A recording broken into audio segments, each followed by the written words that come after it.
नमो सिद्धाणं नमो आयर्याणं नमो उवज्रायाणं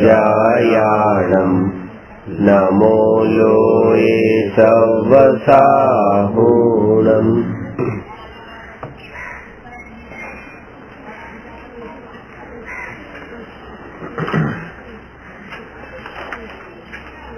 ગઈકાલે 6 દ્રવ્યમાં ભેદ જ્ઞાન કેવી રીતે કરવું જોઈએ એના પર ચર્ચા કરી. હવે 86 પ્રશ્ન, ધર્મ કરવાથી આત્મા સ્વર્ગમાં જાય?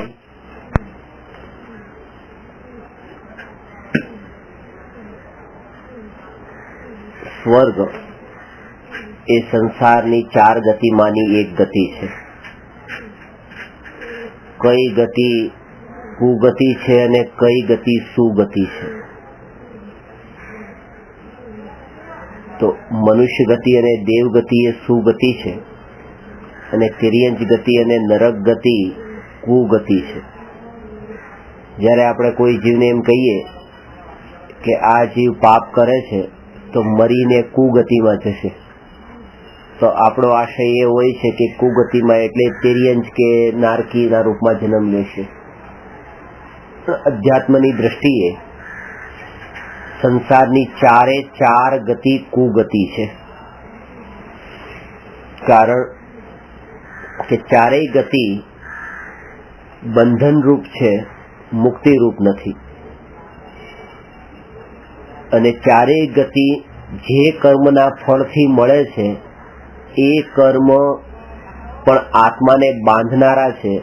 એટલે પાપ અને પુણ્ય એ બંને કર્મ આત્માને બાંધનારા છે. અત્યારે દેવગતિ ભલે આપણને ઉત્તમ લાગતી હોય, સ્વર્ગ સારું લાગતું હોય, કોઈ તમને પૂછે કે તમારે ક્યાં જવું છે, તમે એમ જવાબ આપ્યો કે મારે દેવગતિના દેવ થવું છે. સ્વર્ગવાસ થાય એટલે સ્વર્ગમાં તમે જવું છે, તમારી ઈચ્છા છે, અત્યારે જવું છે એટલે અત્યારે તમને મારી નાખવામાં આવે છે અને તમે સ્વર્ગમાં જાઓ. અહીંયા મરવું નથી. સ્વર્ગ ગમે તો છે પણ અત્યારે તાત્કાલિક મળી જતું હોય સ્વર્ગ, તો એવું સ્વર્ગ તો આપણને જોતું નથી. એક ઘટપણ આવે ને આખી જિંદગી પૂરી જીવી લઈએ ને પછી જયારે જવાનો ટાઈમ આવે ને કઈ ઉપાય જ ન હોય બચવાનો, ત્યારે સ્વર્ગ મળે તો ભલે મળે. અત્યારે સ્વર્ગ નથી જોતું. ને ધર્મ કરવાના ફળમાં એ જીવ સ્વર્ગમાં જાય કે ન જાય, કે સ્વર્ગ જયારે સંસારનો એક ભાગ કીધો અને સંસાર તો કર્મના ફળમાં મળે છે, ધર્મના ફળમાં નહીં. એટલા માટે દેવ ગતિ ધર્મના ફળમાં નથી મળતી, એ પુણ્ય નામના કર્મના ફળમાં મળે છે. ને ધર્મના ફળમાં તો નિયમથી મોક્ષ જ મળે, સ્વર્ગ ન મળે. કાનજી સ્વામી કે શ્રીમદ રાજચંદ્રજીએ પોતાના જીવનમાં આટલો ધર્મ કર્યો એટલે સ્વર્ગમાં ગયા એમ નથી. તો શું કે પોતાના જીવનમાં પુણ્ય નામનો અધર્મ કર્યો એટલે સ્વર્ગમાં ગયા. અને આ વાક્ય જેને દ્રઢ શ્રદ્ધામાં બેસી જાય એને જ ધર્મ પ્રગટ થઈ શકે. સંકોચ પણ થતો હોય કે આ પુણ્યની સાથે અધર્મ શબ્દ વાપરવો, એટલે અહીંયા ખાસ એ કીધું કે પુણ્ય નામનો અધર્મ કર્યો. જે પુણ્ય કેવું છે કે જે વસ્તુ આપણને અત્યારે મળી સંસારના, આપણે 5 પ્રકારના પાપમાં એક 5મું પરિગ્રહ નામનું પાપ છે. હિંસા, જૂઠ, ચોરી, કુશીલ અને પરિગ્રહ. તો પરિગ્રહ જે મળે છે એ આપણને ઘરમાં મનો ગાડી મળી, પૈસા મળ્યા, તો એ કયા કર્મના ઉદયથી મળે છે કે પુણ્યના ઉદયથી મળે છે? પુણ્યના ઉદયથી મળે છે. તો જે વસ્તુ, આ વસ્તુ જયારે મારી પાસે છે ત્યારે આ વસ્તુ પરિગ્રહ છે, પાપ છે. તો જે કર્મનો ઉદય પાપ આપતો હોય એ કર્મના ઉદયને પુણ્યનો પણ કેવી રીતે કહેવું? એટલે જ્ઞાની એને પણ પાપ રૂપ જ સમજે છે, પુણ્યને પણ. કારણ કે પુણ્યનો ઉદય એ સીધો પાપમાં, એનું ફળ મળતા જ પાપ મળે છે. આ વસ્તુને ભોગવવું એનું નામ પાપ નથી. તમે ગાડીને ભોગવો છો એનું નામ જ પાપ નથી. પૈસાને ભોગવો ને વાપરો ને ખર્ચો એનું નામ જ પાપ નથી. પણ પૈસા પોતાની પાસે હોવા એ જ પાપ છે, એ પરિગ્રહ છે. ભોગવવાની એ બધી તો વિષય વાસના સંબંધી પાપ થશે. આ તો પરિગ્રહ સંબંધી પાપ, જે વગર ભોગવે પોતાની પાસે પોઝેશનમાં રાખ્યું છે એનાથી જ એ પાપરૂપ કહેવાય છે. અને એટલા માટે એ જે પુણ્યના ઉદયથી પૈસા મળે છે એ પુણ્યનો ઉદય પણ પાપરૂપ છે. તો એ પુણ્ય પછી ધર્મરૂપ કેવી રીતે હોય, ધર્મનું કારણ કેવી રીતે હોય, અને મોક્ષનું કારણ કેવી રીતે હોય. એટલે પુણ્યથી સ્વર્ગ જ મળે. બીજી એક વાત એ છે કે આપણે જેટલી વખત નરકમાં ગયા છીએ એનાથી ડબલ વખત તો સ્વર્ગમાં ગયા છીએ આજ સુધી. માનો નરકમાં આપણે 2 વાર ગયા છીએ તો સ્વર્ગમાં 4 વાર ગયા છીએ. વાત એ નથી સમજવાની કે સ્વર્ગ આપણને નરક કરતા વધારે મળ્યું છે. વસ્તુ એ સમજવાની છે કે જયારે સ્વર્ગ આપણને ડબલ વખત વધારે મળ્યું નરક કરતા, તો આમ નામ તો મળ્યું નહીં હોય, કંઈક પુણ્ય કર્યા છે ત્યારે મળ્યું છે. એનો અર્થ એ થયો કે આપણે જેટલા પાપ કર્યા છે એનાથી ડબલ તો પુણ્ય કર્યા છે આજ સુધી. અને એનો અર્થ એ થયો કે જયારે પાપ કરતા પુણ્ય ડબલ વાર કર્યા છે તેમ છતાંય આત્માનું હિત થયું નથી, પરિભ્રમણ ચાલુ જ રહ્યું છે. તો હવે કંઈક એવો માર્ગ શોધવો જોઈએ કે જે પાપ અને પુણ્યથી બંનેથી કંઈક અલગ માર્ગ છે. અને એ માર્ગ વિતરાગતાનો માર્ગ છે. કારણ કે પુણ્ય એ શુભરાગ રૂપ છે અને વિતરાગ માર્ગ એ ધર્મ રૂપ છે. ધર્મમાં વિતરાગતાનું મહત્વ છે અને પુણ્યમાં શુભરાગનું મહત્વ છે. એટલે કીડીને મારવાનો ભાવ એ પાપ છે, કીડીને બચાવવાનો ભાવ પુણ્ય છે. કીડીને મારવાનો ભાવ પણ નહીં, બચાવવાનો ભાવ પણ નહીં, એ કીડીને જાણવાનો ભાવ પણ નહીં, જગતના કોઈ પણ પદાર્થને જાણવાનો ભાવ નહીં, અને એકમાત્ર આત્માને જ જાણવાનું એ જે કાર્ય એનું નામ ધર્મ છે. એટલે એમ નથી કે કીડી તરફ દ્રષ્ટિ ગઈ. જંગલમાં એ જોઈએ છે કે સાધુ આત્માની સાધના કરતા હોય અને આત્મ સાધનાના કાળે જંગલના પ્રાણીઓ આવીને શરીરને ખાઈ જાય, શરીરના કોઈ અંગને ખાઈ જાય, તો પોતે પોતાનામાં લીન રહે છે કે અસર થતી નથી. એ અસર થતી નથી એ તો એ છે કે એ તો પોતાનામાં લીન જ છે, દ્રષ્ટિ જે તરફ જતી નથી. પોતાની અંદરની સ્વરૂપની સ્થિરતા એટલી દ્રઢ હોય છે, એટલી એકાગ્રતા પૂર્વકની હોય છે કે જેના કારણે ઉપયોગ પરમાં જતો જ નથી. ઉપયોગ પરમાં જાય તો પાછા ભાવ આવે, કરુણાનો ભાવ આવે, શુભ ભાવ આવે. એટલા માટે જ આત્મામાં ઉપયોગ નથી ત્યારે 6થું ગુણસ્થાન કીધું, શુભ ભાવનું ગુણસ્થાન કીધું. અને ઉપયોગ આત્મામાં લીન હોય ત્યારે શુદ્ધ ભાવનું ગુણસ્થાન કીધું. 7મું ગુણસ્થાન કીધું, અપ્રમત્ત સંયમ ગુણસ્થાન. અન્ય દર્શનમાં ને જૈન દર્શનમાં આ જ સૌથી મોટું અંતર છે કે અન્ય દર્શનના અંદર દ્વેષ છોડવાનું કીધું અને રાગ તો કરવાનું કીધું. Do not hate anybody but love everybody. પ્રેમથી જીવન જીવો, એકબીજાને એવો પ્રેમ આપો બસ કે કોઈ જીવને તમારા થકી દુઃખ ન પહોંચે. જ્ઞાનીઓ એમ કીધું કે પ્રેમ આપો એટલે દુઃખ આપો. પ્રેમને અને દુઃખને એમાં ભેદ નથી કર્યો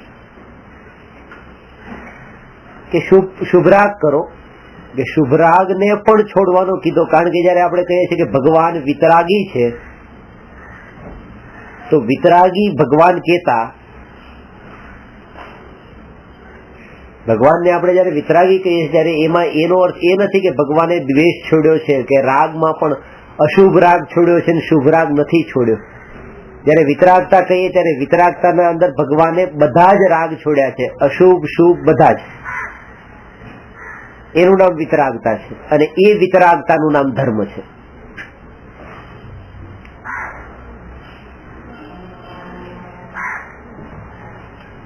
કારણ એ છે કે જેટલા પણ પાપ થાય છે એ બધા પાપ, 5 પાપ, આ હિંસા, જૂઠ, ચોરી, કુશીલ, પરિગ્રહ, એ દ્વેષથી નથી થતા, એ રાગથી થાય છે. એનું મૂળ રાગ છે. કોઈની હિંસા કરીએ છીએ એ દ્વેષથી નથી કરતા, એ રાગથી કરીએ છીએ. એનું કારણ રાગ છે, પ્રેમ છે. મહાભારતનું યુદ્ધ થયું, રામાયણમાં પણ યુદ્ધ થયા, તો એ બધા યુદ્ધ દ્વેષના કારણે નથી થયા, રાગના કારણે થયા.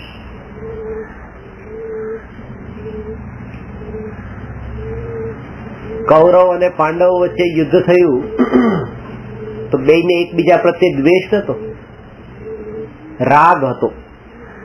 કૌરવોને જમીનનો રાગ હતો ને પાંડવોને જમીનનો રાગ હતો. એ રાગના કારણે યુદ્ધ થયું.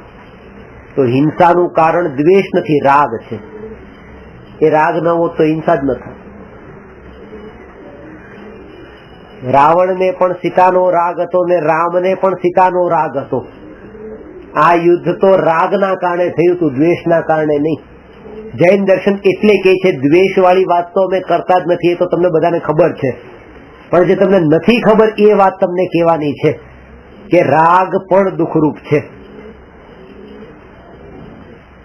બિલાડી ઉંદરને મારે છે અને હિંસા કરે છે. મેં નાનપણથી એવું સાંભળ્યું છે કે બિલાડી અને ઉંદર વચ્ચે જન્મજાત દુશ્મનાવટ છે, પણ આ વાત મારી સમજમાં નથી આવતી. બિલાડીને ઉંદર પ્રત્યે દુશ્મનાવટ છે જ નહીં. બિલાડીને ઉંદર પ્રત્યે જેટલો રાગ છે એટલો રાગ તમને પણ એ રસગુલ્લા પ્રત્યે નહીં હોય. કેમ? કારણ કે તમારી પાસે તો એ રસગુલ્લા તમારો ખોરાક છે ને, અને રસગુલ્લા જયારે તમે ખાઓ છો ત્યારે રાગથી ખાઓ છો કે દ્વેષથી ખાઓ છો? એ બિલાડીને ઉંદર પ્રત્યેનો રાગ છે, એ રાગથી એને ખાય છે. રાગ છે એના પ્રત્યેનો, ઉંદર પ્રત્યેનો, એટલે તો એને હિંસા કરે છે. તો રાગના કારણે હિંસા થઈ છે, દ્વેષના કારણે નહીં. એને કોઈ દ્વેષ થોડો છે એના પ્રત્યે, મારવાનું લક્ષ્ય જ નથી. એને અધિકાંશ હિંસાનું કારણ આ જંગલના જે પ્રાણીઓ છે એ પણ જેટલી જે પ્રાણીઓને મારે છે કે ખાવા નહીં, એ તો ખાલી શોખ પૂરો કરો. પણ શોખ પૂરો કરવો એ પણ રાગ છે પાછો, કારણ કે એ રાગ છે કે એને શોખ છે કે ચલો મારીએ. આવું તો કોઈકને થતું હોય, બાકી એ પણ કોઈ શોખ પૂરો કરવા કોઈ એવો શોખ તો એમને પણ નથી હોતો. મારવાના શોખ તો મનુષ્યને જ હોય છે. એટલે મનુષ્યને તે શિકાર કરવાનું વ્યસન કીધું છે, જાનવરોને શિકારનું વ્યસન નથી કીધું. શિકારની ઉપર પણ રાગ છે. હા, શિકારનો રાગ છે, રાગ છે શિકારનો પણ. એ પણ દ્વેષ નથી. એને દ્વેષથી એ મારતા નથી. મનુષ્ય પણ રાગથી જ તે દ્વેષથી તો કોઈ કામ કરતો નથી. દ્વેષથી એ કામ કરી નથી. એટલા માટે આ જે પ્રશ્નનો ઉત્તર સમજવાથી તમારા ઘણા બધા પડખા ક્લિયર થઈ જશે. ધર્મમાં આ રાગને કેમ છોડવા યોગ્ય કીધું છે, અને અહીંયા એકબીજા પ્રત્યેની કરુણા, મૈત્રી, એ બધું પણ એક સ્ટેજે કેમ છોડવા જેવું કીધું છે.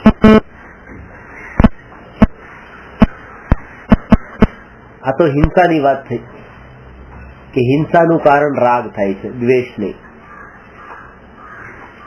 જૂઠ પણ એ ચોરી, કુશીલ, પરિગ્રહ, પાંચેયની આપણે ચર્ચા એમાં કરી. જયારે આપણે ખોટું બોલીએ દુકાન પર, તો એ દુકાન પર ખોટું બોલીએ છીએ એ પણ રાગના કારણે જ, કે પૈસાનો રાગ છે એટલે ખોટું બોલીએ છીએ. દ્વેષ થોડો છે. ગ્રાહક ઉપર ગ્રાહક આવ્યો છે એના પર દ્વેષ નથી. વસ્તુ આવી છે 60 રૂપિયાની, વેચીએ છે 200 રૂપિયામાં, અને ગ્રાહક જયારે એમ કે આટલી મોંઘી કેમ છે, તો એમ કહે છે મારે 180 માં જ આવી છે. ભગવાનની સોગંદ ખાઈને કહું છું, ભગવાનની કિંમત આ 20 રૂપિયા જેટલી. એ ભાઈની વચ્ચે તો એ કિંમત આ તો મને આટલામાં જ આવી છે. તો એ જે જૂઠનું પાપ જે થયું એ પણ રાગના કારણે થયું, દ્વેષના કારણે. એવી રીતે ચોરીનું પાપ પણ, કોઈ કરોડપતિની તિજોરીને લૂંટે છે, ચોરી કરે છે, તો એ રાગના કારણે અંદર તિજોરીમાં જે માલ છે એ જોતો છે, રાગ છે એટલે તિજોરી તોડે છે. અને શેઠ વશમાં આવે તો એનું પણ એ દ્વેષ નથી. દ્વેષ હોત તો શેઠની ખોપડી તોડે, તિજોરી ન તોડે. પણ એને રાગ છે એટલે તિજોરી તોડી, જો વધારે કઈ નહીં. ખુશી જેટલી પણ માતા બહેનોની ઇજ્જત લૂંટાય છે એ દ્વેષથી થોડી લૂંટાય છે, રાગ છે વિષય ભોગવવાનો, એના કારણે જે કુશીલ નામનું પાપ થાય છે. અને ઘરમાં, તમારા ઘરમાં જેટલી વસ્તુ, એક એક વસ્તુ તમે મૂકી છે, રાખી છે, એ કોઈ દ્વેષથી થોડી રાખી છે. દ્વેષ તો ફેંકી દો. એ તો બધી વસ્તુમાં રાગ છે એટલે પરિગ્રહ ભેગો કર્યો છે. રાગ જ પાંચેય પાપોનું મૂળ કારણ છે. રાગનો બાપ મોહ. અને એ રાગ જ્યારે પૂરો નથી થતો ત્યારે પછી દ્વેષ થવા લાગે છે. આ દ્વેષ ત્યારે ઉભો થાય છે. અને આ રાગ દ્વેષનું મૂળ કારણ મિથ્યાત્વ છે, જેને મોહ કહો. મિથ્યાત્વ, ખોટી માન્યતા. કેમ? કારણ કે આ બધી વસ્તુમાં ઘરમાં રાખી છે, એમ માન્યું છે કે આમાં સુખ છે. જેમ જેમ સુખ બુદ્ધિ ટળતી જાય એમ પછી એ વસ્તુની સંખ્યા ઓછી થતી જાય.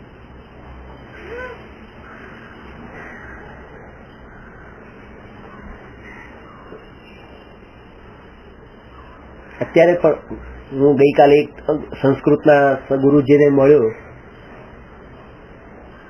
એવા સિમ્પલ કપડા ભારતીય વિદ્યાભવનમાં ભણાવવા આવે છે.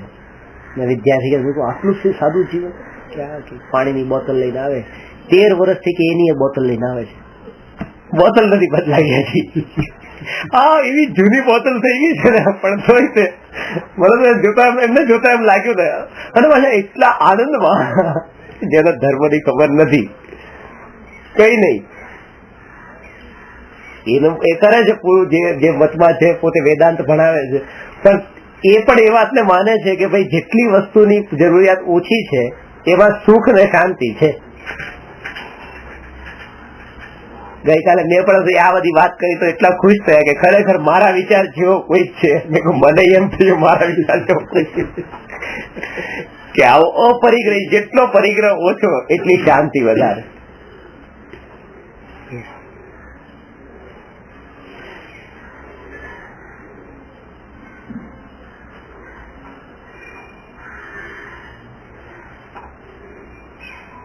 એવું લાગે. અહીંથી મારે ચેમ્બુર જવું છે,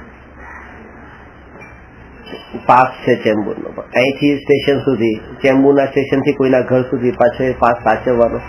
ટિકિટ લઈ લેશે અહીંથી, પાસ ભલે પડ્યો, ઊંચકીને ક્યારે લઈ જાવ, ખોટે ખોટું પાછી ચિંતા કે પાસ છે, કપાઈ ના જાય, આ નથી જાય, કાંઈ હોય જ નહીં તો ચિંતા જ છું. માથાકૂટ નહીં, ટિકિટ ની લઈને મોબાઈલ ટિકિટ ત્યાં ઉતરીને ટિકિટ ફેંકી દઈશ, થઈ ગયો. એટલો પરિગ્રહ પણ, એટલા ફળ માટેનો પરિગ્રહ પણ જયારે બોજરૂપ લાગવા લાગે ત્યારે પછી મોટા મોટા પરિગ્રહ થી તો ઓટોમેટિક છુટકારો થાય.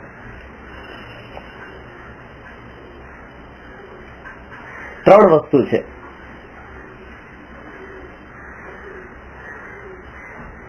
મોહ, રાગ અને દ્વેષ. મોહ ઓલવેઝ અશુભ હોય છે, એમાં બે ભેદ નથી હોતા. શુભ મોહ ને અશુભ મોહ એવું નથી હોતું. દ્વેષ ઓલવેઝ અશુભ હોય છે, એ શુભ દ્વેષ ને અશુભ દ્વેષ ના હોય. પણ રાગ બે પ્રકારના હોય છે, શુભ રાગ ને અશુભ રાગ. એટલે આ ત્રણ શબ્દમાંથી અઢી શબ્દ દ્વેષરૂપ છે, અશુભ છે, અને અડધો ભાગ એ શુભ છે, જે રાગ વાળો, શુભ રાગ વાળો. હવે અઢી શબ્દમાં તો એ બતાવવાની જરૂર નથી કે એ ધર્મ નથી. જીવને તો એ જ બતાવવાનું છે કે આ અડધો જે શુભ રાગ છે એ ધર્મ નથી.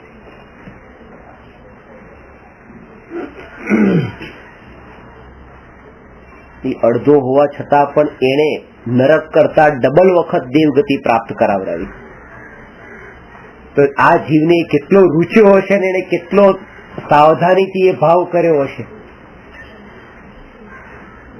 એટલે આનું બહુ ધ્યાન રાખવું. જયારે કોઈના પ્રત્યે આપણે પૂરી કાળજી રાખીએ છીએ ને કે હું તમને મળું છું, મારાથી કોઈ એવા શબ્દ ન નીકળી જાય કે મારા અને તમારા વચ્ચે સંબંધ ખરાબ થાય, દ્વેષ થાય, એકબીજાને બોલાચાલી થાય. પૂરું ધ્યાન રાખીએ સંબંધોમાં, સગાવાલામાં, કોઈને ખોટું ન લાગી જાય, કોઈને ખોટું ન લાગે. લગ્નમાં કેમ જે આવે છે કોઈને ખોટું ન લાગે, પાછા દ્વેષરૂપ સંબંધો થઈ જાય, દ્વેષ બંધાઈ જાય કે અમારા લગ્નમાં ચલ જઈ આવી. ક્યારેય એવો વિચાર નથી આવતો કે આની સાથે એવું વર્તન મારાથી ન થઈ જાય કે રાગ થઈ જાય, પ્રેમ થઈ જાય. એની પણ પૂરી એવી જ કાળજી રાખવાની. હું તો અહીં સુધી કહું છું કે દ્વેષ કરતા પણ વધારે કાળજી રાખવાની, કારણ કે તો એનાથી તો આપણે આમે ભાગીએ છીએ દૂર દ્વેષથી તો, પણ આ તો ગમે છે એટલે અહીંયા વધારે કાળજી રાખવાની જરૂર છે કે મને પણ તમારા પ્રત્યે એવો રાગ ન થાય કે જેથી કરીને નિયમથી વિયોગ તો થવાનો જ છે, અને વિયોગ જયારે થાય તો હું દુઃખી થાવ, એના કરતા અત્યારથી જ રાગ ન થાય. એની કાળજી ક્યાં ધર્મ છે, એનું નામ ધર્મ. ઉલટું થાય છે, કાળજી તો સંબંધ રાખવામાં જ માન્યતામાં તો એટલે એમ જ છે ને કે સંબંધ રાખીએ છીએ એમાં જ આપણને એમ લાગે છે કે આટલો જીવ બહુ આનું કોઈ અને કોઈ એક પણ આનો દુશ્મન નથી, આ વ્યક્તિનો કોઈ દુશ્મન નથી, એક દુશ્મન પણ તમને મળે નહીં એનો, તો એમ લાગે કે આ બહુ મોટો ધર્મી, બહુ સારો માણસ છે. હા, એવું બની શકે કે એ કોઈનો દુશ્મન હોય, એ કોઈનો મિત્ર હોય, એનાથી મતલબ નથી. હું કોઈનો મિત્ર બની જાઉં, હું કોઈનો શત્રુ બની જાઉં, એ મારી જવાબદારી નથી, એ મારે નથી જોવાનું. પણ મારો કોઈ મિત્ર અને મારો કોઈ શત્રુ ન થવો જોઈએ. સમજાયું? એટલે બીજાને મારા પ્રત્યે રાગ થાય ને દ્વેષ થાય એ મારા હાથમાં નથી, પણ મને કોઈના પ્રત્યે પણ રાગનો ને દ્વેષનો ભાવ ન થાય એ ધ્યાન મારે રાખવાનું છે. કારણ કે જયારે કોઈ જીવ વસ્ત્ર પરિગ્રહ બધું ત્યાગીને જયારે દીક્ષા લઈ લે તો કોઈને સાધુ પ્રત્યેનો રાગ પણ થાય છે. સાધુને જેને સાધુ પ્રત્યે રાગ થાય છે, સાધુને એનો રાગ નથી. એ તો બસ પોતે પોતાના ભાવ પર કંટ્રોલ રાખે. કોઈને મારા પ્રત્યે રાગ થઈ જાય તો થઈ જાય, અને કોઈને નગ્ન દેખીને કોઈને દ્વેષ પણ થઈ જાય કે આ કપડા વગર કેમ ફરે છે શહેરની ગામની વચ્ચે, તો પણ એના પ્રત્યે કોઈ ભાવ નથી કરતા. એટલે એ દ્વેષનો ભાવ એનો પોતાનો છે, રાગનો ભાવ એનો પોતાનો છે, પોતાને એના પ્રત્યે કોઈ ભાવ નથી. એનું નામ ધર્મ છે. જે દ્વેષ કરનારો છે એ અધર્મ કરે છે, રાગ કરનારો છે એ અધર્મ કરે છે, અને અહીંયા કોઈ ભાવ થતો નથી, એ ધર્મ કરે છે. જ્યારે પાર્શ્વનાથ મુનિરાજ પર ઉપસર્ગ થયો, કમઠે ઉપસર્ગ કર્યો, અને એ ઉપસર્ગને પાર્શ્વનાથ ભગવાન પર ઉપસર્ગ થતો તો એ ઉપસર્ગને દૂર કર્યો પદ્માવતી દેવી ને ધર્ણેન્દ્ર દેવી. તો બે પ્રકારના ભાવ ત્યાં હતા.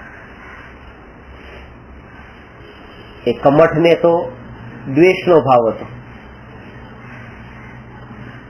એટલે ઉપસર્ગ કરતો હતો. પૂર્વ ભાવથી પરંપરાથી એવી રીતે દ્વેષ ભાવ ચાલતો આવતો હતો એ, અને પદ્માવતી દેવી ને ધર્ણેન્દ્ર દેવી ને રાગનો ભાવ હતો. જીવ એક જ છે, પાર્શ્વનાથ મુનિરાજ એ જીવ તો એક જ છે, પણ એના પ્રત્યે કોઈને રાગ થાય છે, કોઈને એ જ ઘટના પ્રત્યે દ્વેષ, એના એ જીવ પ્રત્યે દ્વેષ થાય છે.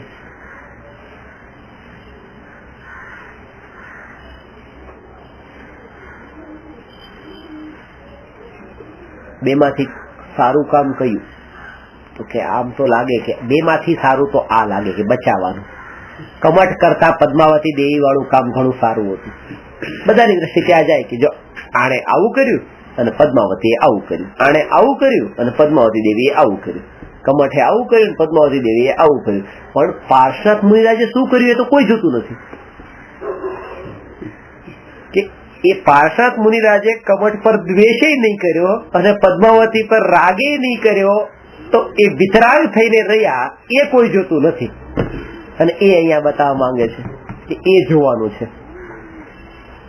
મોટા મોટું કામ તો એ પાર્ષદ મુનિરાજે કર્યું હતું કે જેના ફળમાં એ કેવળ જ્ઞાન પામ્યા. આ કેવળ જ્ઞાન બેમાંથી કોઈ ન પામ્યા.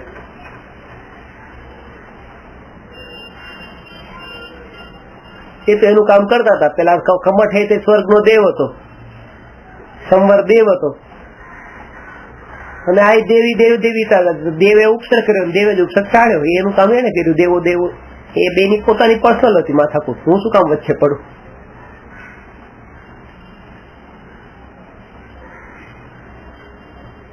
એક પથ્થર મારે છે ને એક પ્રોટેક્ટ કરે છે.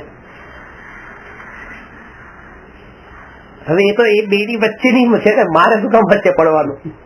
હું ખાલી બસ એનો જાણકાર રહું, જ્ઞાતા રહું. એ પાર્ષદ મુનિરાજે કર્યું. એના ફળમાં અંતર મુહૂર્તમાં કેવળ જ્ઞાન પામ્યા. રક્ષા ન કરી હોત તો, પાર્ષદ મુનિરાજની રક્ષા ન કરી હોત તો કઈ બગડી ન જાય. આમે તો કેવળ જ્ઞાન થવાનું હતું અંતર મુહૂર્તમાં. તો આત્મા ધ્યાનમાં લઈને જતા. જે દ્રષ્ટિએ જ્ઞાની વિચાર કરે છે એ દ્રષ્ટિ એવી હોય છે, જ્ઞાની એમ વિચારે છે કે આ જે ઉપકાર કર્યો ને પદ્માવતી દેવીએ, પાર્ષદ ઉપર કોઈ ઉપકાર કર્યો જ નથી. ઉપકાર તો કમઠ ઉપર કર્યો કે એના ક્રોધને શાંત કર્યો કે ભાઈ તું રેવા દે, તું રેવા દે. ઉપસર્ગ તો એના ઉપર જે થઈ રહ્યો હતો ક્રોધનો એ દૂર કર્યો છે આ પ્રોટેક્શન કરીને. તો એના કષાયને ઓછા કરવા માટે, કારણ કે ત્યાં પલટો આવ્યો, પણ અહીંયા પલટો તો કઈ આવવાનો જ નતો, આવી શકતો પણ નથી. એ તો પોતાનામાં જ લીન છે.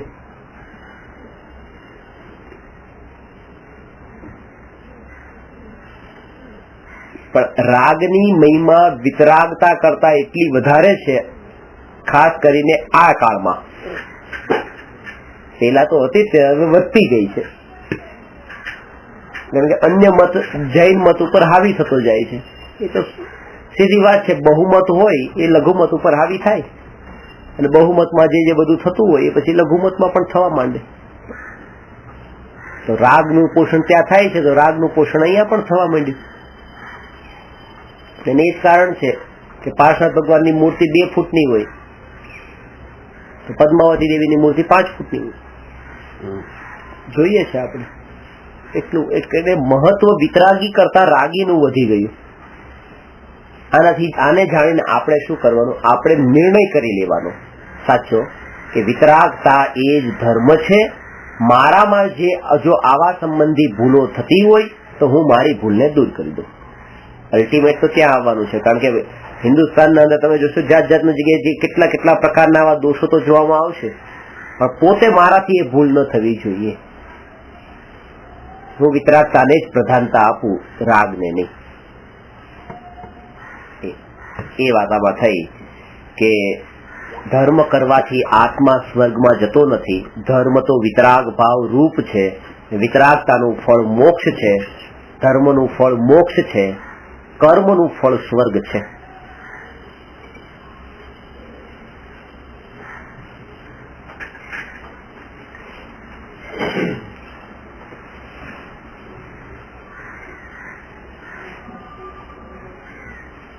ચમારના ઘરમાં 2 જોડકા પુત્રનો જન્મ થયો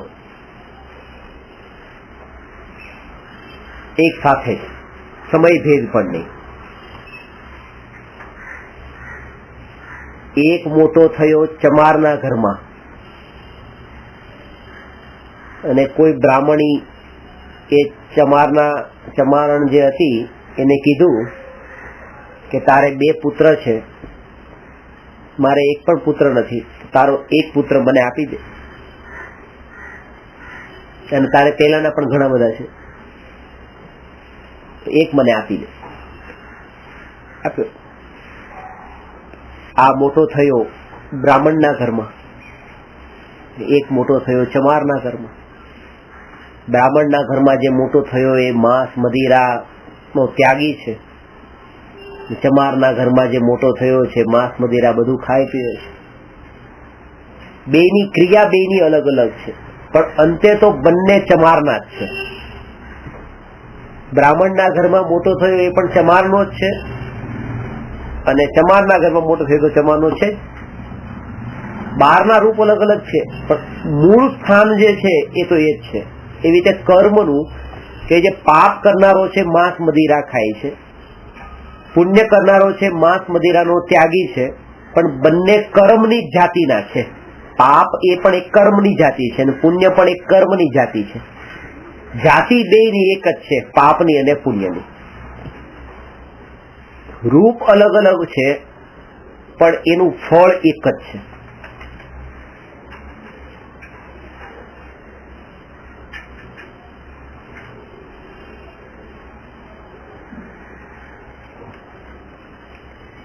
કોઈ સ્ત્રી એકલી જતી હોય અને રાતના કોઈ ગુંડા એને હેરાન કરે છે, એટલે કોઈ એક બીજો પુરુષ આવ્યો ત્યાં અને એને ગુંડાને માર્યો, ભગાડી દીધો અને આ સ્ત્રીને કીધું આવી જાઓ, બેસી જાઓ ગાડીમાં, ક્યાં જવું છે, અને આગળ જઈને લઈને ભાગી ગયો. તો આ જે બીજો છે બચાવવા વાળો હતો એ પણ એની જ જાતિનો નીકળ્યો, પણ ખાલી રૂપ એનું અલગ હતું, હતો તો એ જ જાતિનો. બહારથી દેખાવ અલગ અલગ હોય છે પણ એની જાતિ એક છે. એવી રીતે પાપ અને પુણ્યના રૂપ અલગ અલગ છે, જાતિ એક જ છે. કેવી જાતિ? કે બે બાંધનારા છે.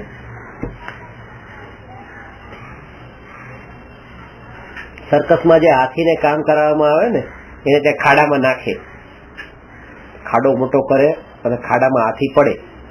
પેલા પકડતી વખતે હાથીને એવી રીતે પકડે કે જંગલમાં ખાડો અંદર નાખે, ખાવા પીવાનું આપે નહીં 15 દિવસ સુધી, અને પછી 2 માણસ સર્કસના અંદર પડે અને હાથીને બહુ મારે 4-5 દિવસ સુધી મારે અને પછી એ બહાર નીકળે. પછી 2 માણસ બીજા અંદર પડે, એ હાથીને પંપાળે, એ ખાવાનું આપે, એ બહાર કાઢે. એટલે હાથીને એમ લાગે આ જે 2 જે છે બહુ સારા છે, પાછળના 2 એ 4 સર્કસના જોઈ.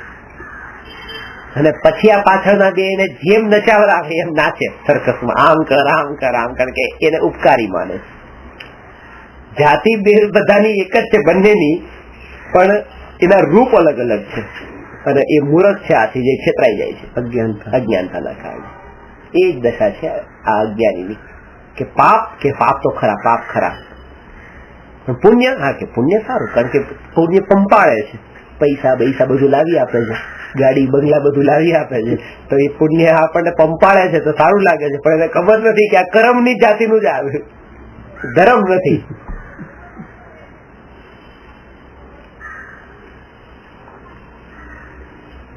એટલે વિતરાગતાની મહિમા છે. અને આ પ્રશ્ન છેલ્લે સુધી એટલો ઉપયોગી બનશે કે જયારે આપણે જ્ઞાયકની ચર્ચા પણ કરશું ને આગળ, ત્યારે પણ આ વાત જ પાછી આવશે કે થોડો પણ રાગ નહીં જોઈએ, શુભ રાગ પણ નહીં જોઈએ.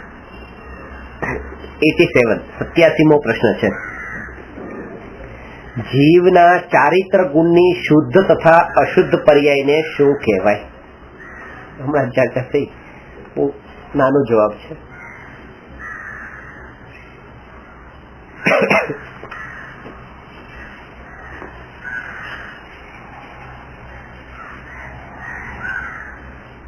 શ્રદ્ધા ગુણ, ચારિત્ર ગુણ, જ્ઞાન ગુણ, ગુણ છે.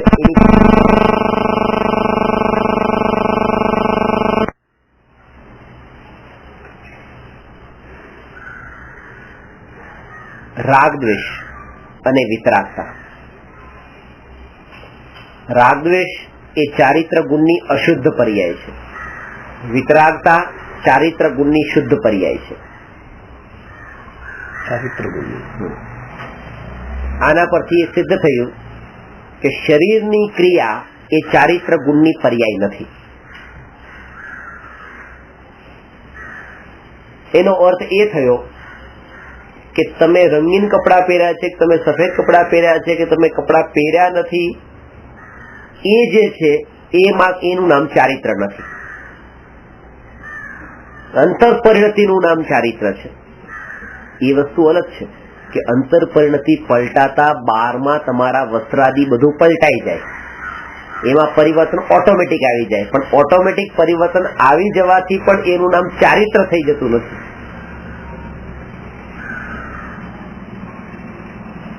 આમ જોવા જાવ તો આ વસ્તુ આપણી દ્રષ્ટિમાં નહીં આવે, કારણ કે આપણી દ્રષ્ટિ જે છે એ બાહ્ય દ્રષ્ટિ છે. ચામડાની આંખથી જો તમે જોશો તો તમને બહારનું ચારિત્ર લાગશે, પણ જ્ઞાન ચક્ષુથી જયારે જોશો ત્યારે તે અંતરની પરિણતિ એ ચારિત્ર લાગશે. જયારે જ્ઞાન ચક્ષુથી જોશો તો પરમાં જવાની જ્ઞાન ચક્ષુથી જોશો તો પરમાં જવાની જરૂરત જ નથી ને. જ્ઞાન ચક્ષુથી પછી પરને પણ જ્ઞાન ચક્ષુથી જોઈ શકાય છે. એટલે કે જેમ છે તે રૂપે, એ ભેદ જ્ઞાનના રૂપે, કે આ શરીરની ક્રિયા પૂતગલની ક્રિયા છે, આત્માની ક્રિયા જ્ઞાન ક્રિયા છે, એ રૂપે. શુદ્ધ એટલે કેવળ જ્ઞાન પર્યાય. કેવળ જ્ઞાન પર્યાય.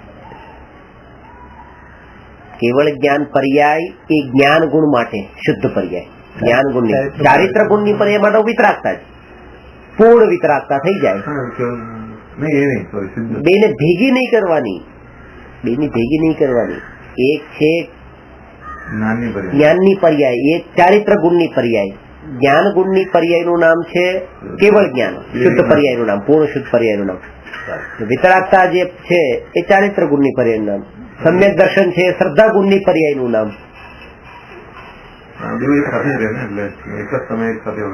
હોય બરાબર છે, એક સાથે હોય, પણ એક સાથે હોવાનું નામ બે એક સાથે જ હોય.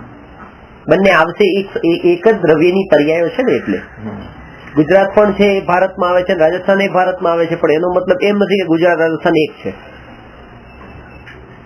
એવી રીતે કેવળ જ્ઞાન પણ હોય છે ને વિતરાગતા પણ હોય છે આત્મામાં, ભગવાનમાં, પણ એનો મતલબ એ નથી કે ભગવાનમાં આ બંને વસ્તુ એક જ રૂપે છે, અલગ અલગ રૂપે છે. કારણ કે અલગ અલગ ગુણની પર્યાય છે. આમ પેલા જાઓ તો ચારિત્ર ગુણની પર્યાય પેલા આવશે, વિતરાગતા પેલા આવશે, પછી એ જ હોય છે કેવળ જ્ઞાન. વિતરાગ એટલે જ ભગવાનનું લક્ષણ એ કીધું છે જે વિતરાગી અને સર્વજ્ઞ હોય એ સાચા દેવ છે.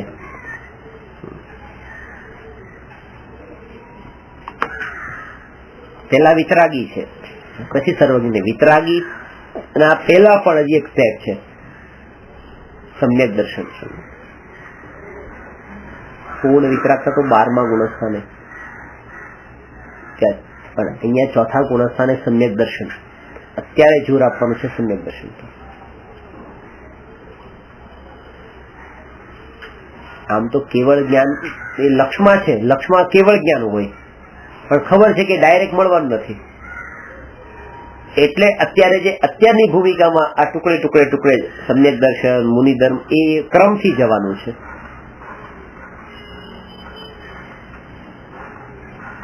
બાર તપની વાત કરી ને, 12મું તપ પછી બધા સહેલું પડે છે, એટલે બધા ડાયરેક્ટ ધ્યાનમાં જ જાય છે, બાકી બધા કરતા જ નથી.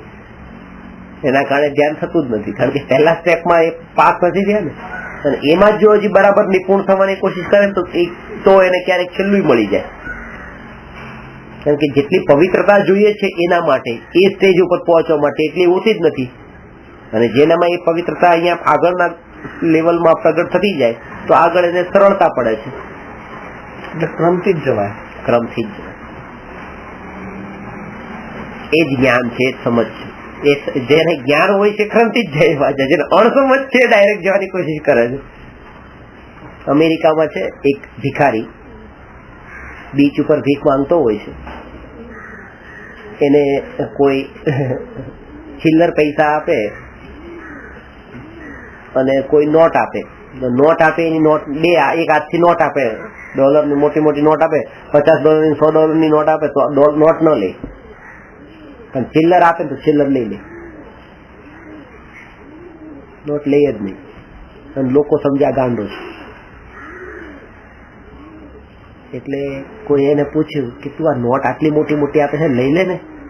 કે વચ્ચે લેવાનું ચાલુ કર્યું તું લોકોનું આપવાનું જ બંધ કરી દીધું લોકોએ. એ સમજે છે આ તો બહુ સમજદાર છે. અત્યારે જે આપી રહ્યા છે એમ સમજીને આપે છે ગાંડો છે, ગાંડો છે. અને આમાં જ મેં કરોડો ભેગા કરી લીધા.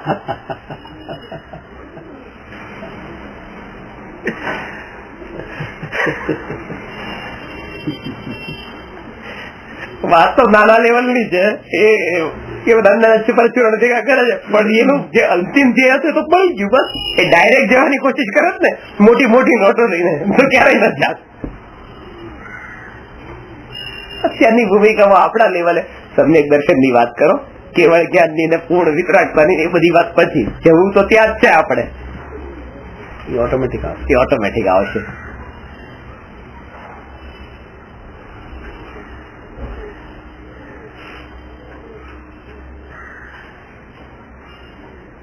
પ્રશ્ન નંબર 88, ભગવાનના જ્ઞાન ગુણ અને અજ્ઞાનીના જ્ઞાન ગુણ વચ્ચે શું ફરક?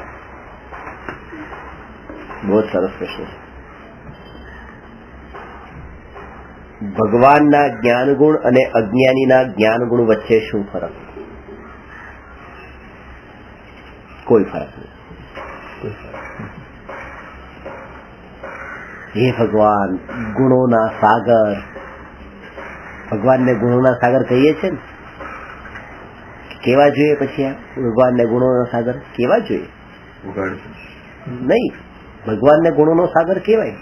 હું ભગવાન ગુણોનો સાગર છું, કારણ કે જયારે ભગવાનને ગુણોના સાગર ની હું ના પાડીશ કેવાની, તો પછી હું ગુણોનો સાગર છું એમાં ના પડી જશે. એટલે જે ભગવાન હોય એ ગુણોનો સાગર હોય. હું ભગવાન છું, તમે ભગવાન છો, તમે ભગવાન છો, ગુણોના સાગર છો. જયારે પણ આપણે ત્યાં ભગવાનને ગુણો સદગુણ કહીએ છીએ, ત્યાં ભગવાન અનંત ગુણો છે ભગવાન, એ પર્યાય. આગળનો એ પ્રશ્ન આવશે ત્યારે વધારે ક્લિયર થશે. ભગવાનના દ્રવ્ય ગુણ પર્યાયમાંથી કોની પૂજા કરવી જોઈએ? એ પ્રશ્ન આવશે. દ્રવ્યની, ગુણની કે પર્યાયની? 98 નંબરનો છે, આવે છે આગળ. આટલું આમાં સમજો કે ભગવાનના જ્ઞાન ગુણ અને અજ્ઞાનીના જ્ઞાન ગુણ વચ્ચે કોઈ અંતર નથી. ગુણની અપેક્ષાએ પ્રત્યેક દ્રવ્ય, પ્રત્યેક જીવ દ્રવ્ય સમાન છે.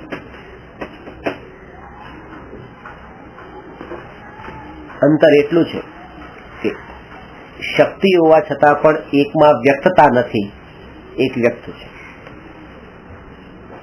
તત્સમયની પર્યાય એટલે એ જ સમયની પર્યાય, એ જ પર્યાય, પર્યાયની યોગ્યતા.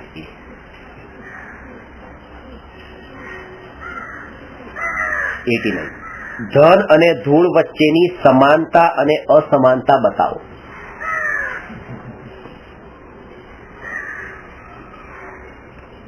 ધન અને ધૂળ વચ્ચે સમાનતા. બજારમાં વસ્તુ લેવા જઈએ, ખરીદવા જઈએ, ધન લઈને જઈએ તો મળે, ધૂળ લઈને જઈએ તો ન મળે.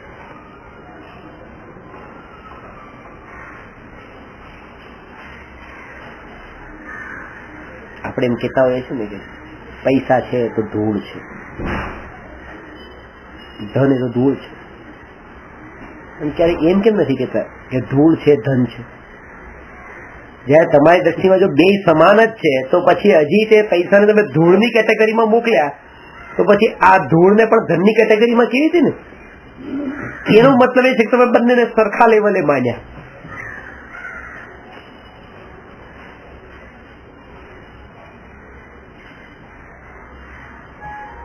પૈસા તો કાગળના ટુકડા છે, કાગળના ટુકડા તમે એને કીધા, પણ કાગળના ટુકડા તમે ક્યારે પૈસા કહી દો ને, ત્યારે એમ લાગે તમને બે સરખા લાગ્યા છે. જ્યાં સુધી એક વાળી વાત છે બીજી વાત નહીં, ત્યાં સુધી પણ એની દ્રષ્ટિમાં કઈક ભેદ છે.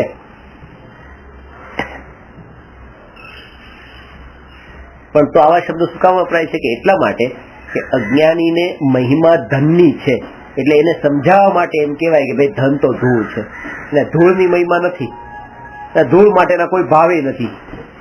હીનપણાના, દ્વેષપણાના કોઈ ભાવ નથી. ધૂળમાં એને દ્વેષ નથી, ધૂળમાં રાગ નથી, કોઈ ભાવ નથી. તો એવી રીતે એને એમ કહેવામાં આવે છે કે આ ધનમાં પણ ધૂળ જેવો ભાવ કરો કે રાગે નહીં, દ્વેષે નહીં, કઈ મતલબ નથી. એમ એ દ્રષ્ટિ એમ કહેવાય કે ધન તો ધૂળ છે. સમાનતા શું છે? કે ધન અને ધૂળ બંનેમાં ગુણ અપેક્ષાએ સમાનતા છે. બંનેમાં સ્પર્શ, રસ, ગંધવણ ગુણ છે.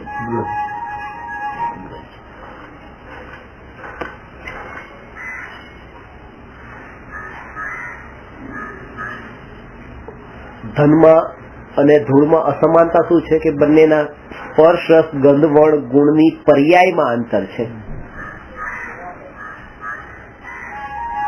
હવે જેમ કે રસગુલ્લા છે, રસગુલ્લાની મીઠાશમાં રાગ છે, એટલે તમારે રસગુલ્લા ગમે છે, તો રસગુલ્લા તમારે ઘરમાં લાવવાની ઈચ્છા થાય છે. ટીવી છે, ટીવીનું ચિત્ર તમને ગમે છે, એમાં જે આવે છે આટલી મોટી સ્ક્રીન છે, તો એ લાવવાનું ગમે છે, તો એમાં પણ રાગ છે, તો લાવવાનું ગમે છે. આંખેથી જોઈ લેવાનું. આ છે ચાખવાનું. પરફ્યુમ લાવ્યા તો એ સૂંઘવા માટે, એર કન્ડિશન લાવ્યા તો સ્પર્શ માટે, આ બધી વસ્તુમાં તમને એક એના સ્પર્શ રસ ગંધ વર્ણ પ્રત્યે રાગ છે. પણ પ્રશ્ન એ છે કે તમને પૈસાના સ્પર્શ રસ ગંધ વર્ણ માંથી કોના પ્રત્યે રાગ છે? 5 રૂપિયાની નોટ હોય કે 5 રૂપિયાનો સિક્કો હોય, એક કડક છે ને એક નરમ છે, સ્પર્શ ગુણની પર્યાય ગમે એવી શું ફરક પડે? રસગુણની પર્યાય એ પૈસાની નોટ મીઠી હોય, ખાટી હોય, કડવી હોય, હજારોના હાથમાં પરસેવો વળી વળીને આવી હોય અને ખાટી બળબો થઈ ગયો હોય તો શું ફરક પડે? ગંધ એવી વાસ મારતી થઈ ગઈ હોય કે વાસ ન મારતી હોય તો શું ફરક પડે? એમાં રાગ ક્યાં છે આપણને? અને વણ કે ભારત સરકારે નક્કી કરે કે ભાઈ આ 1000 રૂપિયાની નોટ આવા રંગની નહીં, હવે આવા રંગની બહાર પડશે તો શું ફરક પડે? એના ના તો સ્પર્શમાં પ્રેમ છે, ના રસમાં પ્રેમ છે, ના ગંધમાં પ્રેમ છે, ના વર્ણમાં પ્રેમ છે, કઈ મતલબ નથી. તો બાકી બધી વસ્તુઓમાં તો આપણને કોઈને કોઈ ફરક પડે છે કે ભાઈ આ ફોન આવો કાળો નહીં, આવો સિલ્વર કલર નો જોઈએ કે આ સિલ્વર નહીં, આ કાળું જોઈએ, એમાં તો રંગ જોઈએ, એમાં સ્પર્શ જોઈએ. એર કન્ડિશન થી તો હવા ખાવી છે ને, તો પછી કલર શું કામ જોઉં છું કે આ કલરનું કે આ કલરના દિવાલના કલર સાથે મેચ થાય એમ?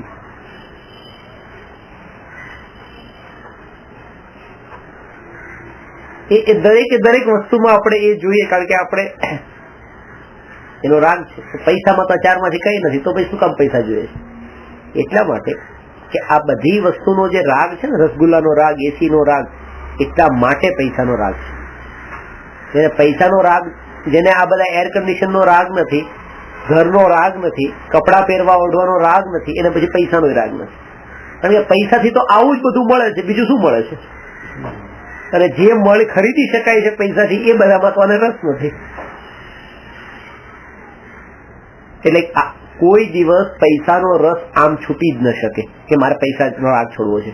પૈસાથી જે વસ્તુ ખરીદી શકાય છે, મળી શકે છે, વસ્તુ સુખરૂપ નથી, એવું જયારે શ્રદ્ધામાં આવે ત્યારે પૈસાનો રાગ છૂટે. છોડવાનું ક્યાં છે? અહીંયા નથી, અહીંયા તો કઈ નથી, આ તો મીડિયમ છે. એ તો મીડિયમ છે. કારણ કે જે જમાનામાં પૈસા નતા વપરાતા, પૈસાનું ચલણ જ નતું, એ જમાનામાં રાગ નતો. એમ કે રાગ તો એ જમાનામાં હતો કે મારો ખેડૂત છે એને ત્યાં અનાજ પાક્યું છે તો એ અનાજ આપી દેશે નાઈને ત્યાં, અને નાઈ એના વાળ કાપી નાખશે તો એકબીજાનું કામ, બેનું કામ થઈ ગયું. પૈસાની લેવડ દેવડ જ નહીં. તો જયારે પૈસાની લેવડ દેવડ જ નથી, પેલા તો એવું ચાલતું હતું, તો ત્યારે તો રાગ તો હતો જ તે પાછો. એટલે પૈસા મૂળ કારણ નથી, વસ્તુ જે છે, વસ્તુનો રાગ એ મૂળ કારણ છે. એ પરિગ્રહના હિસાબે એ છોડવું એટલે પરિગ્રહ. એ ધનની વ્યાખ્યા બી એ જ છે. ધનમાં રૂપિયા નથી કીધા, રૂપિયા નથી આવતા, એટલે જ તો વસ્તુ આવે છે. ગાય ભેંસ ને બધા પશુધન.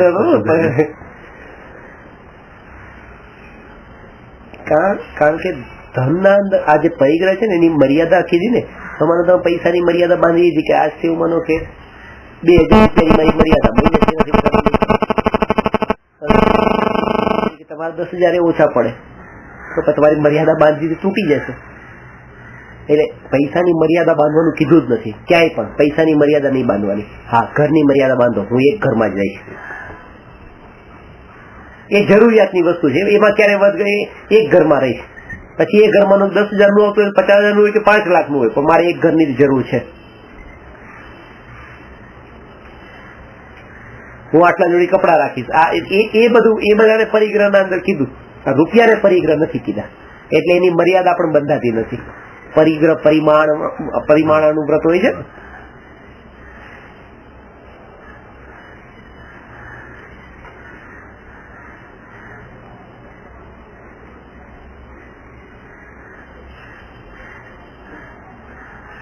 ધન અને ધૂળ વચ્ચેની સમાનતા અસમાનતા સાર છેલ્લો એ છે, અજ્ઞાનીની દ્રષ્ટિમાં ધન અને ધૂળ અસમાન છે અને જ્ઞાનીની દ્રષ્ટિમાં ધન અને ધૂળ સમાન છે. અસમાનતા અસમાનતા થઈ જ્ઞાની અને અજ્ઞાની.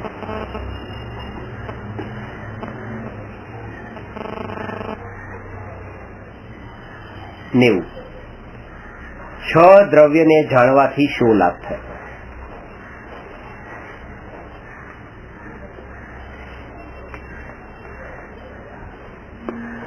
ભેદ જ્ઞાન પ્રગટ થાય અને કર્તૃત્વ બુદ્ધિનો નાશ થાય. છ દ્રવ્યને સમજવાથી આ મોટો લાભ છે. ભેદ જ્ઞાન થાય. એક તો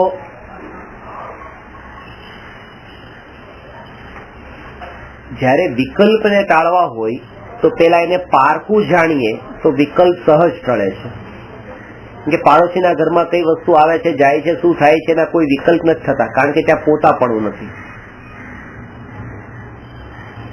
એક તો પોતાપણું એ સંબંધી વિકલ્પ, અને એક રાગના વિકલ્પ હોય છે. ત્યાં પોતાપણું નથી પણ રાગ છે.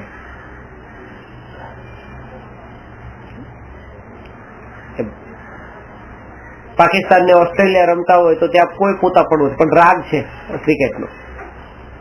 ત્યાં શું થયું તો વિકલ્પો થાય છે, કોણ રમતું હશે, કોણ જીત્યું હશે, કોણ હાર્યું હશે, એવા વિકલ્પો. એટલે અહીંયા એ છે કે છ દ્રવ્યને સમજવાથી પેલા ભેદ જ્ઞાન થાય છે કે આ મારું નથી, આ મારું નથી, આ મારું નથી. જયારે ભેદ જ્ઞાન થવાનો અર્થ એ છે કે જે વસ્તુને હું મારી નથી એમ જાણું છું એ પછી કોઈની નથી એમ જાણવાનું છે. મારી નથી એટલે કોઈની છે એમ જાણીને જો તમે એને છોડી દીધી ને તો એનો મતલબ કે તમે એને બરાબર નથી છોડી, કઈ ગડબડ કરીને આવ્યા છો. આજથી આ ઘર હવે મારું નથી, મારી પત્નીનું છે, હું છોડીને જતો રહું છું. એનો મતલબ કે છોડવામાં ભૂલ કરી છે. એ ઘરનું સ્વરૂપ સમજ્યો નથી કે આ મારું નથી અને આજ સુધી આ ઘર કોઈ જીવનું થયું નથી. એક દ્રવ્ય બીજા દ્રવ્યનું થયું નથી. તો આ ઘર મારી પત્નીનું થયું છે તો આલિયાની ટોપી પાલિયામાંથી નાખી, એકમાંથી બીજામાં નાખી, પણ મુક્ત ક્યાં થયો? ને એટલા માટે નિશ્ચય દ્રષ્ટિએ સાધુ જયારે ગ્રહસ્થ દશા છોડે ત્યારે તો એ નિયમથી માને છે, સમ્યક દ્રષ્ટિ પણ એ નિયમથી માને છે ચોથા ગુણસ્થાનમાં. શું કે આ ઘર આ ભાઈનું નથી. જયારે મેં માન્યું, અંદર મારી શ્રદ્ધામાં આવ્યું કે જે ઘરમાં હું રહું છું આ ઘર મારું નથી, એ જ સમયે શ્રદ્ધામાં આવી જાય છે વસ્તુપાલભાઈ જે ઘરમાં રહે છે એ ઘર એમનું નથી, રવિભાઈ જે ઘરમાં રહે છે એ ઘર એમનું નથી. એ ઓટોમેટિક શ્રદ્ધામાં આવી જાય છે. કારણ કે એક એક દ્રવ્યને સ્વતંત્ર સ્વતંત્ર સ્વતંત્ર જોવે છે, બધું છૂટું છૂટું જણાય છે. એક દ્રવ્ય અત્યારે આ રેકોર્ડર અને આ એનો વાયર, આ બે ભેગા જણાય નહીં. જ્ઞાનીને તો આ પછી આમાં પણ પછી આ અને આમાં પણ પછી આ બટન અને આ વસ્તુ એક એક પરમાણુ છૂટતા જ જણાય છે. અને એના કારણે કે આ બટન આમાંથી નીકળી જાય, કેમ નીકળી ગયું, અરે નીકળ્યું ક્યાં છે, જુદું જશું.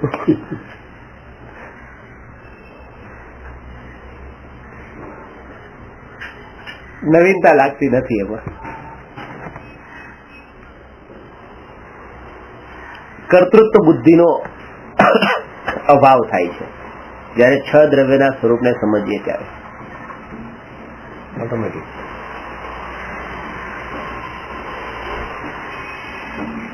આખું વિશ્વ સ્વતંત્ર રૂપે ટકી રહ્યું છે, કોઈને ટકાવીને રાખનારું નથી.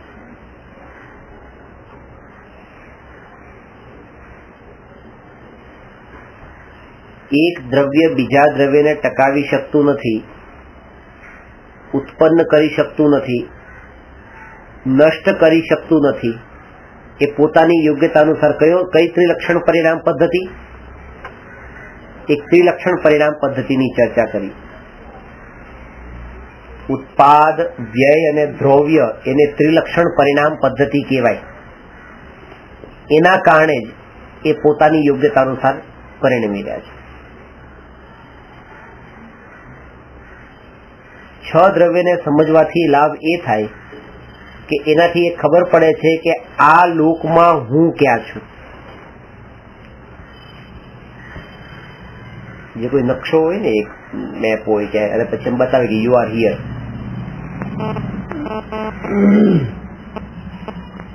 તો જયારે આ છ દ્રવ્યનું સ્વરૂપ સમજીએ છીએ ત્યારે ખબર પડે છે કે 6 દ્રવ્યમાં આ લોકાકાશ, અલોકાકાશ, લોકાકાશમાં મધ્યલોક, મધ્યલોકમાં હું, અહીંયા હું ક્યાં છું, અને એમાં પોતાનું ઘર, જેટલું નાનું જે મોટું જે ઘર છે એ આ 3 લોક અને અલોકની બરાબરીમાં પછી બતાવે છે કે તમે અહીંયા છો, જો આટલું તમારું. એ તમારું નહીં, ઉદય અનુસારે મળેલો સંયોગ.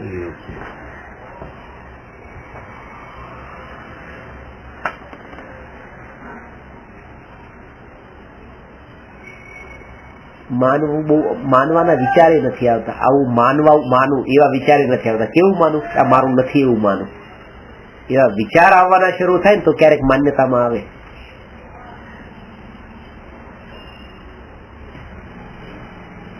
જયારે પણ કોઈ જ્ઞાની એમ કે તમે આ ત્યાગો, ત્યારે એમ જ લાગે કે આ મારી વસ્તુને ત્યાગવાની વાત કરે છે. એવું એને તો લાગતું જ નથી કે આ પારકાને ત્યાગવાની વાત કરે છે. તમે તમારું ઘર છોડી દો, એનો મતલબ કે એમ કે આ જો મારું ઘર છોડાવે છે.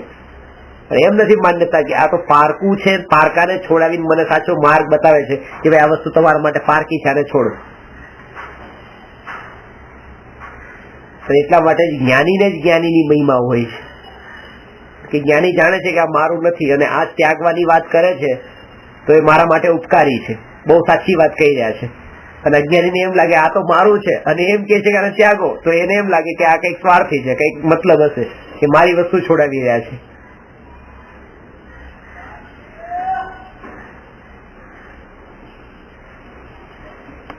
જયારે દ્રવ્ય ગુણ અને 6 દ્રવ્ય એના ગુણ ને પર્યાયનું સ્વરૂપ સમજીએ ત્યારે એક એક પર્યાયનું પરિણમન પોતાની યોગ્યતા અનુસાર થાય છે, નક્કી થાય છે. અને એનો માત્ર હું જ્ઞાતા છું, એનો માત્ર જ્ઞાતા છું, કરતા નથી.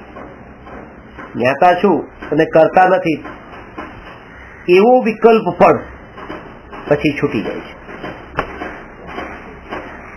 જાણનાર છું, જાણનાર છું, જાણનાર છું, જાણનાર છું, આનો તો જાણનાર છું, તો પછી એને શું કામ જાણવું? પોતાને જ જાણવું. એક સમયમાં જાણવાનું કામ તો એકનું જ થવાનું છે. તો હું એમ જાણું કે ભાઈ આ ઘર મારું નથી, આ ગાડી મારી નથી, આ પુત્ર મારા નથી, પુત્રી મારી નથી, માતા પિતા મારા નથી, તો એમ જાણવું. એના કરતા પછી એ જ જાણું કે હું આત્મા છું. બસ એટલા માટે નિર્વિકલ્પ અનુભૂતિના કાળે આવું જાણવાનું પણ છૂટી જાય છે. આ 6 દ્રવ્યને સમજવાથી એ લાભ છે. હજી તો જાણો, જેટલું બની શકે એટલું 6 દ્રવ્યના સ્વરૂપને જાણો. જેટલું જ્ઞાન ફેલાવી શકો એટલું ફેલાવો, અને પછી સમેટવાની હજી બહુ વાર છે, હજી ફેલાવ્યું જ નથી. સાડીઓ ખોલો, ફેલો, ફેલાવો, ફેલાવો, બતાવો, પછી સમેટવાની વાત. એ તો ફેલાવી જ નથી ને વેપાર થાય કેવી રીતે? નિર્ણય થયા પછી જયારે અંદરમાં જવાનું હોય ત્યારે પછી સમેટો.